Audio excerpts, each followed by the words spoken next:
I am Maria Garcia de Fleury. The first Spanish conquerors who arrived in what is today Venezuela entered through the island of Cubagua and founded the first city in Venezuela called Nueva Cádiz, a city that grew a lot in a very short time thanks to the pearl market. The Spanish built a church and wanted to have an image of the Mother of God.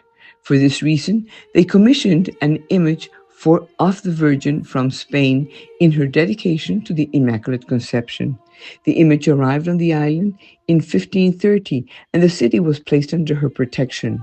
A few years later, on December 25th, 1541, a tsunami devastated Nueva Cádiz.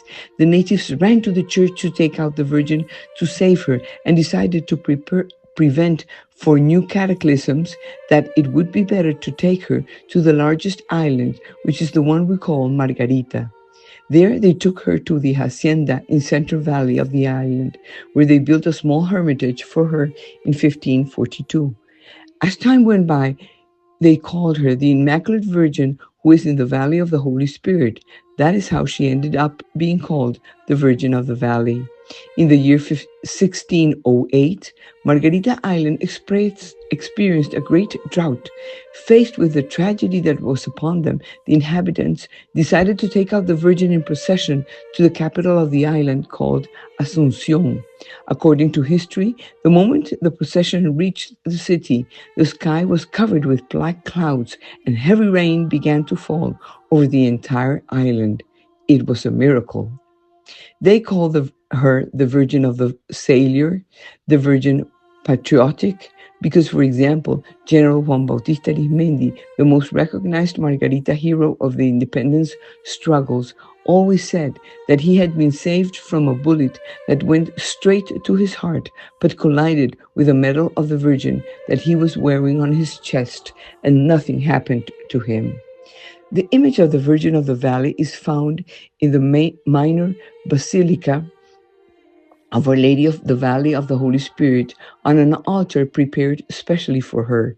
On September 1st, to begin celebrating her festivities, they solemnly lower her from her altar in a ceremony full of fervor so that devotees can approach and venerate her more closely, reinforcing faith and hope, especially in difficult times. The descent of the Virgin is a testimony of the power of faith. It is a tradition that marks the identity of an eastern Venezuelan town. On August 15, 1910, Pope Pius X granted the canonical coronation of Our Lady of the Valley according to the decree of the Sacred Roman Congregation.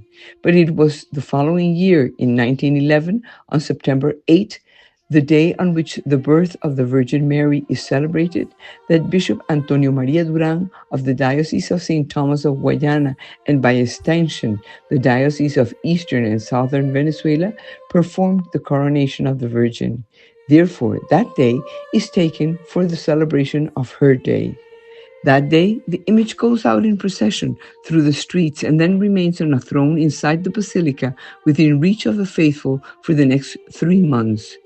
Devotion to the Virgin of the Valley transcends generations. It is an invocation of the Mother of God, the most ancient that exists in Venezuela. The Virgin of the Valley, as a symbol of hope and protection, was and continues to be a central figure in the lives of millions of Venezuelans who know that with God we always win.